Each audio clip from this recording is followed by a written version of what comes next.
کله مور پلار چې مړه سي بیا به څه کوي؟ بیا به الله ته دا خواست کوي ای رب ارحمهما کما ربیاني صغیرا. الا زما مور پلار باندې ورحمېږه څنګه چې دوی په ماشومتوب پر ما رحمېدل. ماشومتوب کې مور باندې ګرانم، که به یخ کې دي یخ به زما کې دي، پریشانه به مې مور. مریض به زه وم، ناداره به زه وم، پریشان به زه وم، ژړا به ما کول، اوښکې به زما د مور ته دي. رنځ به ما ته پیښو، اوښکې به زما د مور ته دي. مجبوره مریض به زه وم، شپه به زما مور رڼه کړل. زما د مور غېږ د هر انسان د مور غېږ د ماشوم دپاره ځای د پناه وه، ځای د اطمینان و، ځای د هغه درد و د هغه زخم د سکون ځای و چې مور به په غېږ کې پورته کړي به ارام شي.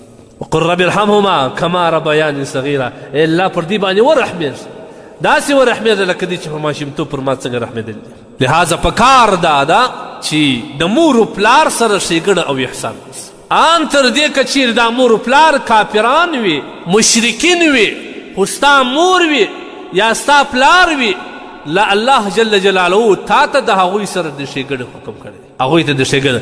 البته که داسې حکم دی تا ته وکړي چې هغه د قرآن یا د الله د احکاماتو مخالف وي، بیا پر تا منل د دې مور و پلار د قبر یو ضروري دی. په دې باره کې راځي حضرت سعد رضی الله تعالی عنه چې ایمان راوړی، د ده مور حمده بنت سفیان نومېده. کله چې د زوی په ایمان خبر سو، په دې پوه سو چې دا زوی خو زما سره ډېر احسان لري، باره یې قسم واخیست او دا یې ویل والله زما د قسم وي لا اطعم طعاما، نه خوراک کوم، نه ډوډۍ خورم، نه اوبه څښم، بوک اړتالی وکړئ، هېڅ شی نه کوم تر څو چې تا بیرته اسلام پرېښی نه یې مرتد سوی نه یې علیه بالله. دوی ډېر پریشانه سو، راغلی نبي علیه صلات وسلام ته وایي چې یا رسول الله پیښه خو دا رقم ده چې ما ایمان راوړی، اوس مې مور راته ولاړه ده، هغه وایي که چیرې دې در هغه ساعته زه ولاکه یا د خوراک څکه وکړم یا د څښک تر څو چې تا نو په دې وخت کې د قرآن آیات را نازل سو.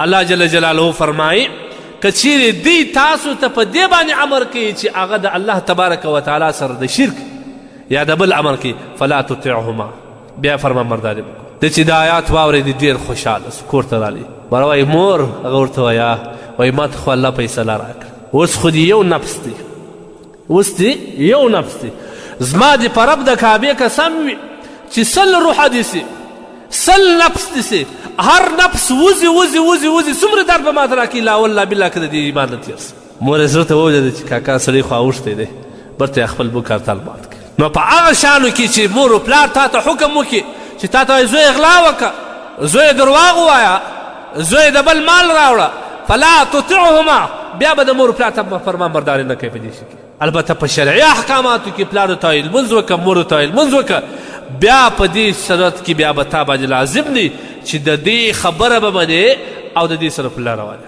لهذا په کار دا ده د دې سترو هستیو قدر وسي.